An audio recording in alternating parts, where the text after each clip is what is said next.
What's the story, Morning Glory? What is the word? Hummingbird, thank you so much for clicking on my channel and for joining me for this review of the finale for Love Without Borders Season 1. So let's get into Gabby and Sharias. So Gabby and Sharias are at the beach and they're having a conversation, and Gabby is telling Sharias that she's going to be going back home to New Jersey for her brother's wedding. And then Sharias asks her, so what are you going to do after that? Of course, he was hoping for her to say, I'll be coming right back to you, babe. But instead, she says that she doesn't know. So when she said that she didn't know, right then and there, I knew that she was going to be coming back to Dubai. And this beautiful love story of Gabby and Sharias, I was like, okay, it's over. It's ending. This is it. Gabby's feeling more homesick than she thought that she would, which is kind of strange because Gabby talked about how she wanted to live internationally. You know, she gets involved in this matchmaking process where the person that you're matched with lives in a whole nother country.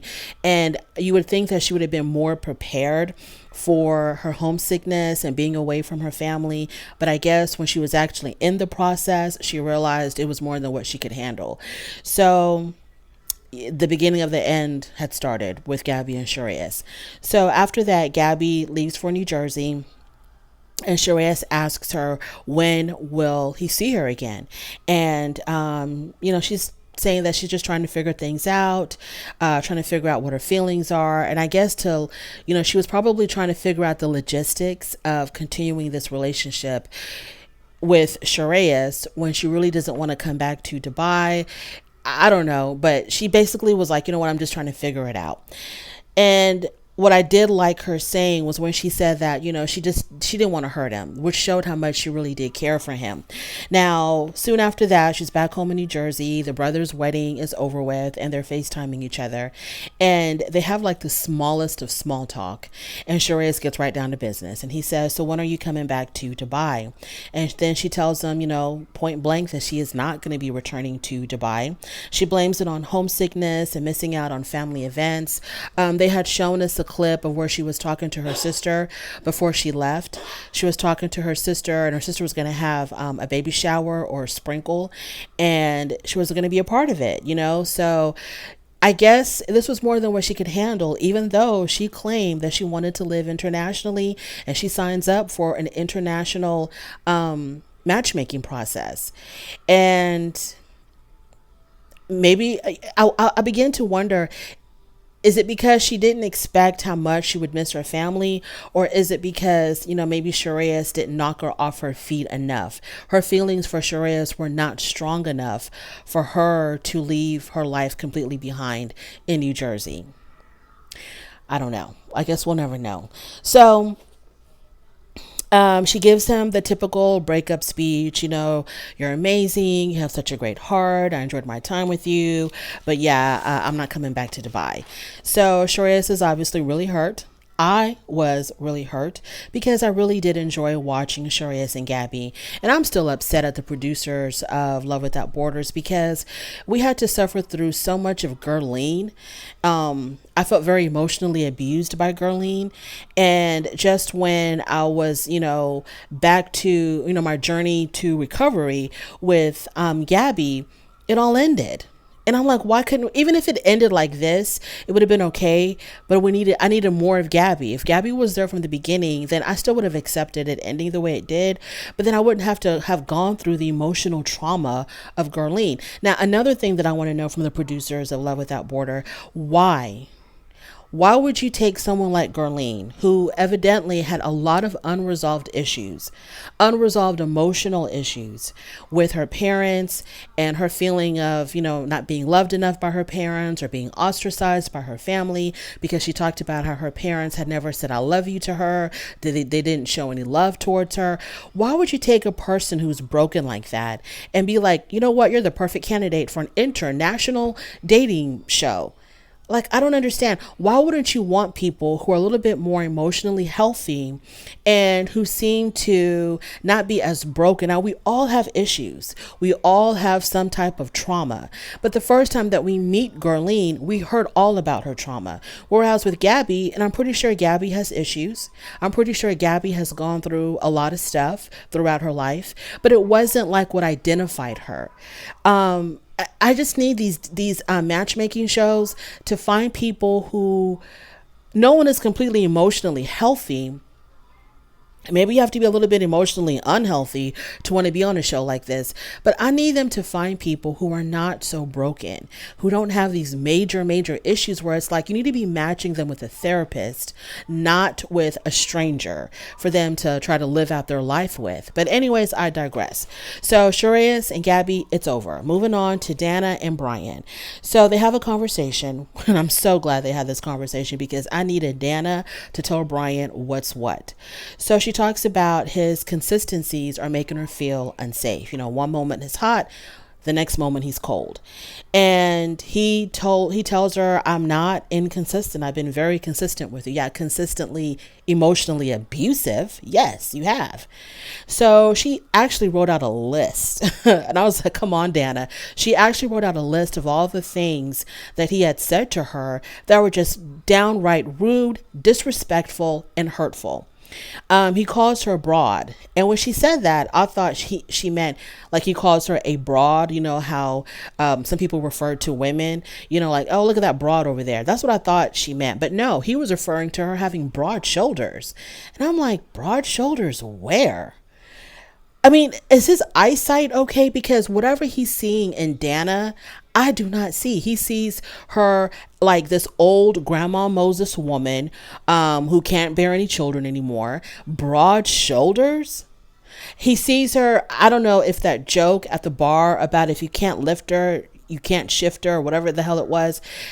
I don't know if that was like an attack on her weight, like he sees her as fat.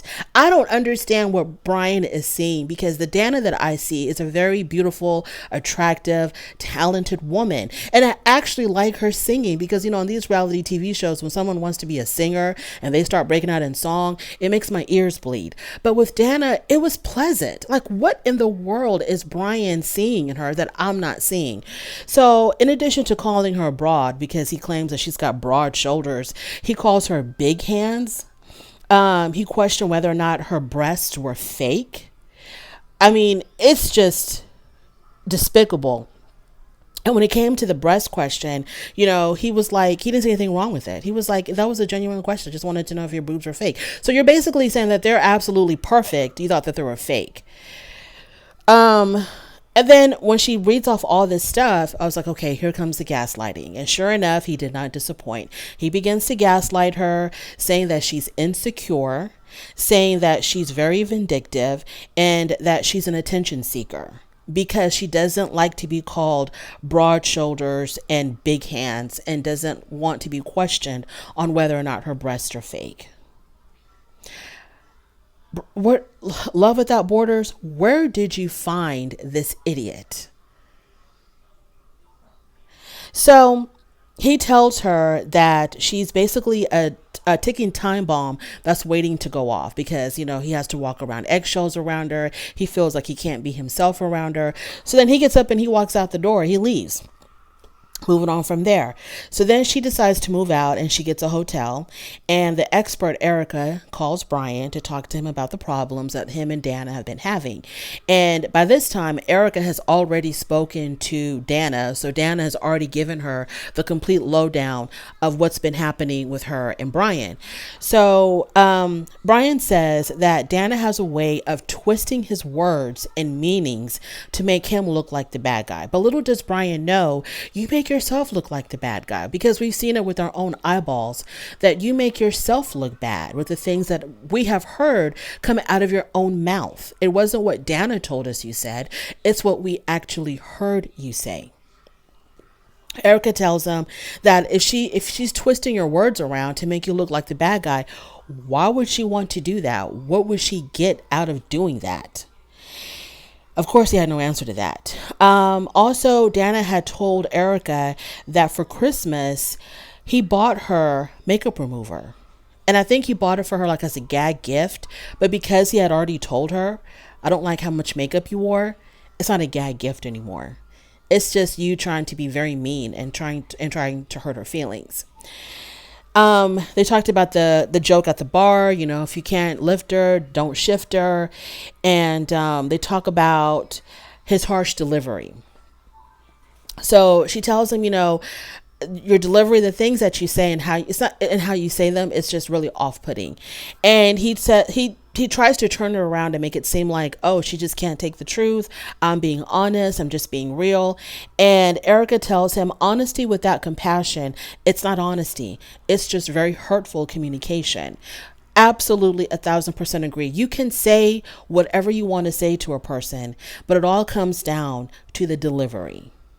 Now, I don't know how gently you can break it to a woman who enjoys wearing makeup that you don't want her to wear makeup. I guess you can talk about how beautiful she looks when she first wakes up in the morning without the makeup and just leave it at that. Don't go on and on about, well, I'm not attracted to women who wear makeup and I'm not really drawn to.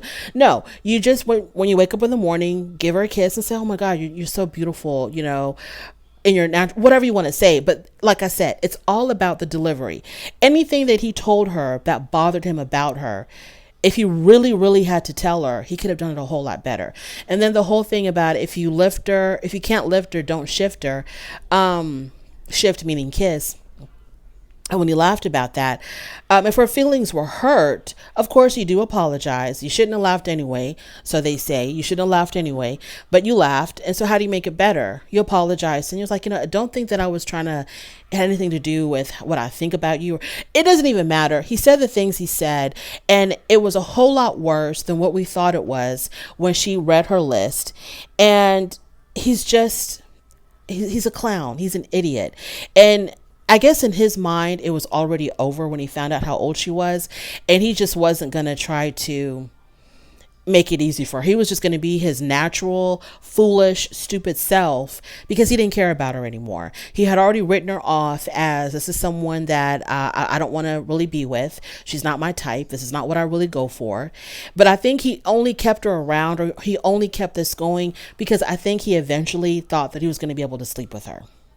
I think that's the only reason why he would be so insultive, but still keep her around and still tell her that, he wants to make it work. So Dana and Brian, they meet up to have a conversation, and she tells him that, I had feelings for you in the beginning, and I thought that those feelings were going to be reciprocated. Evidently, they weren't. And he tells her, oh, but Dana, I really do care about you. And she was like, but it doesn't seem like you do. How can you care about someone and tell them those awful things? Tell her to her face, I'm not attracted to you. I don't have an attraction for you. Well, what about when you were kissing me when I first got here? Oh, I was only going through the motions, but I felt nothing. So then he says he wrote something, I guess because she had her list of stuff. So he had to write something on paper as well. He wrote something. I don't know what the hell it was. He read it off to her. I don't know what the hell it was. I don't know what it was. I guess it was this explanation of why things didn't work out. And he blamed it on consumerism and capitalism. Then I knew for a fact that, Brian wasn't working with the full capacity of what God gave him. So she tells him that the relationship was not healthy, exactly, and that basically she was done. This was not a healthy situation for her. Then he asked her if he could give her a hug, and she said no. And then this is what kind of disappointed me just a tad bit in Dana. She wanted to stay in Galway for another month or two, which is fine, but I'm like, Galway seems like a small town, and wouldn't you be worried about running into him? If you want to stay in Ireland, fine, but can you go like the next town over where it was less likely for you to run into him? So that's over. Thank God. Thank you, God. I'm only upset that she didn't leave sooner. As soon as he told her, I'm not attracted to you and only kissed you because I was just going through the motions and I really feel nothing for you. Right then and there is when she should have packed her bags. That she let this go on way too long. And if someone embarrasses you that first time around, and you stay, trust and believe they're going to embarrass you a whole lot more later. They're not going to get more sensitive. They're going to get more harsh. Moving on to Naeem. So your boy Naeem, he left Chandra by the wayside and he started something new with Ori, which was a woman that he had met, I guess at a I don't know where it was, but she was dancing somewhere, and they locked eyes. And like I said before, the rest was history. So they're still getting to know each other. They're still seeing each other quite often. And he has 18 days left on his visa. So I'm like, what is Naeem going to do? Because he's got about 2 weeks or so left. So they go out to eat, and she tells him that she had always prayed for a godly man, and he makes her feel secure and peaceful. That says a lot. They love how each other smell. Like, he told her at one point, "Oh, you smell so good," and then at one point she told us, "He smells so good." So I don't know what Chandra was talking about, that he had bad hygiene. And she said that flies were flying around him or something. He shows her how to whine. So they get up, and he teaches her how to whine and dance and all of that. And she went along with it. And one thing led to another, and they started kissing. So everything is really good with Naeem and Naeem and Ori. So Naeem says that God's purpose was to send him to Panama to meet Ori. That is like saying a lot. I'm not going to say that it's deep because I don't know how sincere it is, but that is definitely saying a lot. It's as if he just knew that he was going to find his future wife in Panama. And when it didn't work out with Chandra, like, he didn't give up hope at all. He was like, no, my woman is somewhere here in Panama, and I'm not going back home until I find her. And he did. He reads her a poem, and he tells her that he waited his whole entire life to meet her. And he says that he cannot see a future without her. So obviously all of this was leading up to a proposal. He got down on one knee. He asked her if she would marry him, and she said yes. So that had a very beautiful ending. And I would like to know, like how did it all work out at the end? But I guess we'll never see them again. Moving on to Carmen and Philip. So over dinner, he tells her that he's been wanting more out of this relationship, and he's ready to take it to the next step. And he pours his whole heart out to her, and she responds with, "I just don't see you in that way." And she just wants to be friends. She doesn't believe that he's fully there yet to dive into a relationship. Can you believe that? She actually said and I agree with her. I totally agree with her, but that was very insightful of her. She was like, I don't think that you're ready for a relationship and a commitment. And I do believe that, because number one, if he's celibate and he's going through this whole cleansing process, why would he want, it seems like if you're being celibate and you're trying to abstain and you're going through this process, this journey of making yourself a better man, and you're cleansing out all the toxins and stuff, figuratively and literally, why would you want to get into a relationship? Wouldn't you want to start a relationship after you've reached your destination? Because how are you going to be in a relationship and be abstinent, especially if the other person doesn't want to be abstinent? But anyways, so she hit that nail right on the head. And he doesn't understand why she won't give him a chance. And she says that she thinks that him losing his mom at a young age stunted his growth as a man. I'm like, come on, Carmen, girl, you are missing out your calling as a psychotherapist or a psychiatrist or psychologist, girl. You are missing out on your calling. They talked about, so then they showed a clip of them riding in a taxi together, and he had told her that he breastfed until he was 5 years old. Now, I don't want to say too much about breastfeeding because, I just don't want to, but I don't have an issue with breastfeeding. I was 5 years old. 5 years old.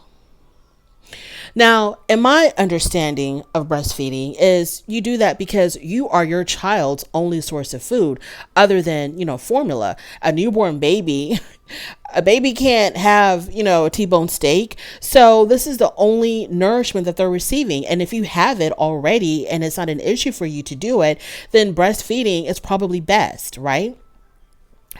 And of course, you can supplement with formula, or you can just do formula based only if there's some type of complications, or you're just not into it or whatever, fine.